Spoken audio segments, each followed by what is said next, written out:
My name is Ava Monroe.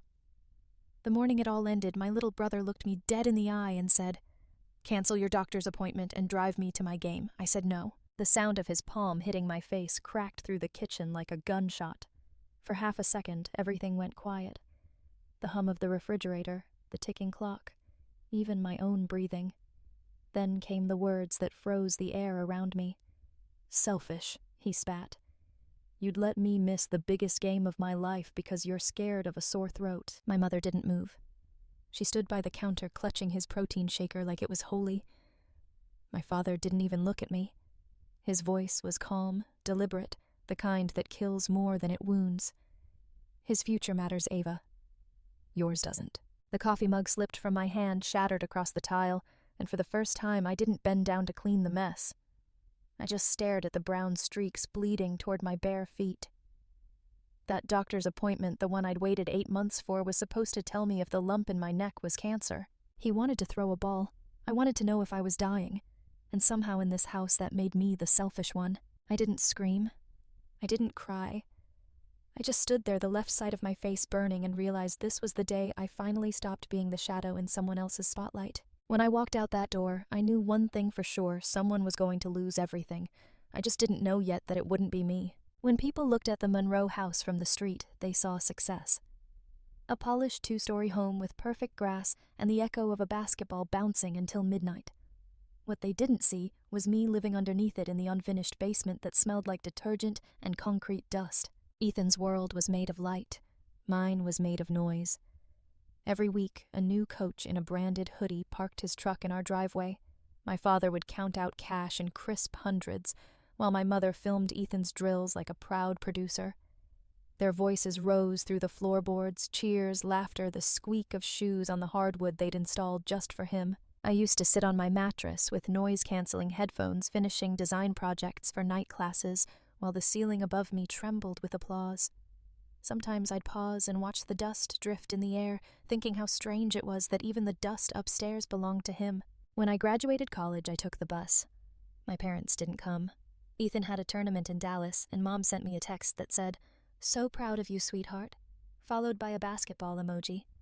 That was the year I stopped pretending their love could stretch far enough for both of us. Still, I sent money home every time they asked. Just until the next season, Dad would say. I believed him. I always did. By 28, I had a job, an apartment, and a neck that hurt every time I swallowed. A small lump, nothing dramatic. But it was mine, and unlike everything else in that house, I couldn't give it up for Ethan. I didn't know it yet, but that quiet defiance was the first crack in the life they built around his dream. Saturday mornings used to smell like bacon and coffee in our house. That day it smelled like adrenaline and resentment. Ethan was already pacing the living room, tossing his duffel bag from one hand to the other, muttering stats under his breath like he was rehearsing scripture. The sound made my skin crawl. "Come on, Ava," he called, voice sharp, full of expectation. "We need to leave in 20 minutes. I didn't move. I was standing by the kitchen island, coffee in hand, staring at the reminder glowing on my phone screen. Dr. Elise Carter, endocrinology, 10:30 a.m. 8 months. I'd waited for that appointment. 8 months of swallowing around a lump that felt harder every week. "I'm not driving you," I said quietly. "I have my appointment today." He stopped pacing, his face twisting like I'd spoken another language. "You're kidding, right? This is the state qualifier. Every recruiter's going to be there. It's not optional, Ethan. They're testing for something serious, then reschedule it." The argument turned fast. My mother appeared from the hallway, my father behind her, both already on his side before I could finish a sentence. I tried explaining how long I'd waited, how scared I was, but every word just slid off their faces, and then his hand flew. One clean hit. It didn't even feel real until I tasted blood. The mug shattered beside me, coffee splattering up my jeans like rust. My father's voice came next, low, even final. "His future actually matters, Ava. Yours doesn't." That was the moment something in me broke clean in half. I wiped my mouth, walked upstairs, and packed.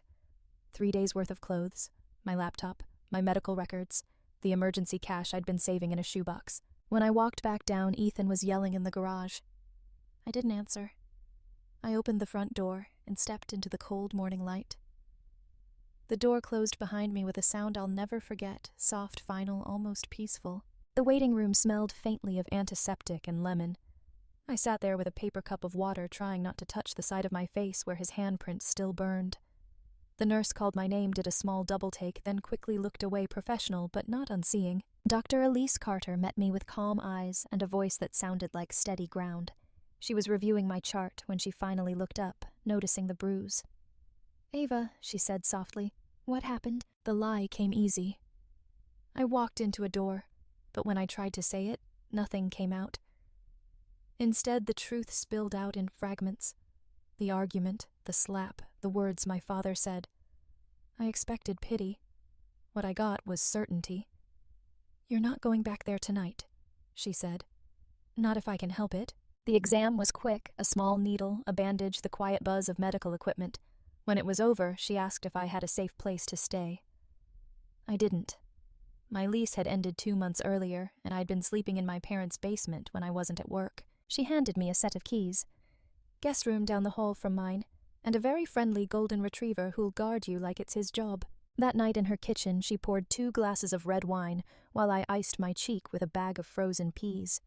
She opened her laptop to help me fill out the hospital's insurance form, but when she typed in my name, something caught her attention.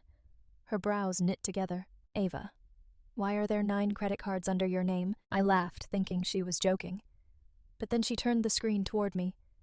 There it was, 9 accounts, all maxed out, opened over the last 3 years. Charges for flights, equipment, hotels, coaching fees. All of it for Ethan. All of it under my identity. And just like that, I realized my family hadn't only stolen my love, they'd stolen my entire future. 2 weeks later, I was standing in Dr. Carter's kitchen eating cereal straight from the box, when my phone started vibrating across the counter like it was trying to escape. The screen filled with messages. Old classmates, co-workers, numbers I didn't even recognize. At first I thought someone had died.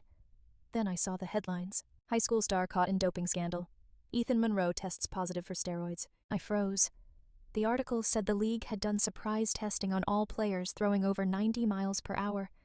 Ethan's name appeared first on the list. They'd found 3 banned substances, synthetic testosterone, nandrolone, and something I couldn't even pronounce. Within hours, his scholarship offers disappeared. Recruiters ghosted him. The highlight videos that once flooded his feed vanished like they'd never existed. By noon, Mom's texts started coming in. "You did this. You ruined him. If he hurts himself, it's your fault." Dad sent a single voice note, his voice so cold it didn't sound human. "You better pray I never see you again." Ethan sent dozens of messages before I blocked him. At first, begging, then cursing, then crying. Like a child who'd lost his favorite toy. But this wasn't a toy. It was the entire illusion they'd built, the dream they stole my name to fund, and it was collapsing right in front of them. Dr. Carter sat across from me, silent, watching. As the phone lit up again and again, I didn't cry. I didn't smile. I just felt this eerie calm settle inside me, the kind that comes after a storm when you realize the wreckage is someone else's, not yours. That night, as I turned off my phone for good, I understood something for the first time. They'd spent years building him into a god. But gods fall hard, and when they do, the people who worship them fall harder.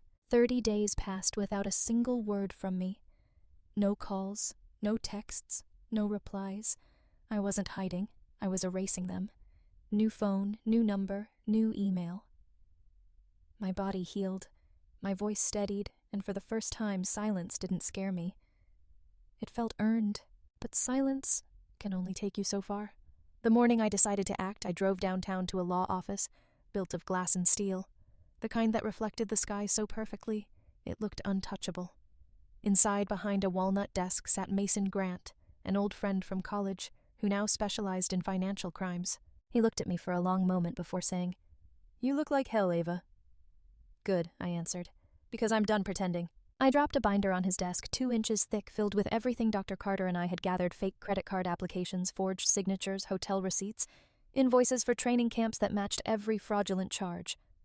My father's company accounts, my mother's debit card, my brother's name as an authorized user. Mason flipped through it, eyes narrowing. "This isn't small, Ava. This is federal. I want it all prosecuted," I said. "Every last cent." He didn't hesitate. By the next morning, the IRS and FBI had copies of every document. 10 days later, news broke local contractor arrested in identity theft case. The photo showed my father face down on the hood of his truck, handcuffed. Mom was arrested in a grocery store parking lot still holding protein powder. Ethan was detained 3 days later trying to practice alone at a public court, as if pretending he still had a future could make it real. I watched it all on TV from Dr. Carter's living room, the golden retriever asleep at my feet. I didn't celebrate. I didn't toast victory. I just whispered to the empty room. They thought I was the weak one. But weakness doesn't build cases. Weakness doesn't bring down empires.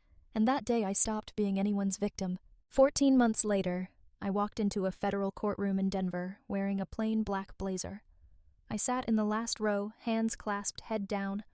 I didn't want to be seen, but I wanted to witness it to make sure it was real. When the bailiff called the case, 3 people were led inside. My father came first, thinner gray at the temples, his orange jumpsuit hanging loose. He looked around the room searching for someone to meet his eyes, but when he glanced my way, he didn't recognize me. Then came my mother, ankle monitor, hidden beneath wide-legged trousers, clutching a rosary.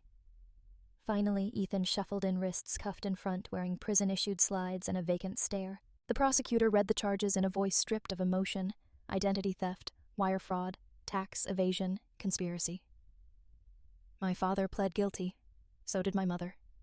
Ethan's charges were lighter diversion program probation, permanent ban from organized sports. When the judge asked if my father had anything to say, he put on the performance of his life. I was trying to give my son a future, he said. I never meant to hurt my daughter. A tear rolled down his cheek right on cue. The judge didn't flinch. Richard Monroe. She said, you used your daughter's name, her credit, her life. You'll serve 96 months in federal custody. No parole. My mother sobbed a broken animal sound. Ethan didn't move. The judge ordered restitution, $280,000 joint, and several liability and seizure of their house to repay part of it. When the gavel fell, something inside me finally went quiet. As the marshals led them away, my mother's eyes found mine. For a heartbeat, I saw the woman who used to braid my hair before school, but that woman was gone, and so was I. I stayed in my seat long after everyone left. The room smelled like paper and disinfectant, the kind of sterile air where justice lives. When I finally stepped outside, the Colorado sky was blindingly blue. For the first time, it didn't feel heavy above me. It felt open. A year after the sentencing, my biopsy results finally came back. Benign. Just a stubborn thyroid nodule that Dr. Carter later removed in a 40-minute outpatient surgery. I kept the pathology report framed on my desk, not because I liked looking at it, but because it reminded me how close I'd come to disappearing quietly, without anyone noticing. With restitution money and the savings I'd managed to keep, I bought a small 1940s bungalow in Boulder a few miles from the foothills. The siding was dark green, the porch wide enough for a swing, and the backyard big enough for a dog. Milo, Dr. Carter's golden retriever's first puppy, claimed the space like he'd always belonged there. Sometimes I'd sit on the steps in the evening listening to the wind in the aspens, trying to remember what it felt like to live waiting for permission. I couldn't anymore. That part of me was gone. One crisp October afternoon, I took a drive south toward my old neighborhood. I didn't plan to stop. I just wanted to see if it still existed the way I remembered. The Monroe house was still there, but it wasn't ours anymore. A bright red sold sign stood in the yard, and a young couple was unloading boxes from a U-Haul. Their little girl chased bubbles across what used to be Ethan's practice court. The stadium lights were gone. The driveway was clean. Even the echo that used to haunt the street had disappeared. I slowed the car just for a moment. The woman looked up, smiled, and waved the way neighbors do in Colorado, easy open, unafraid. I lifted a hand in return, then drove on. In the rearview mirror, I caught one last glimpse of the child running across the grass, laughing, the sun catching her hair. She didn't know her feet were landing where my scars once grew.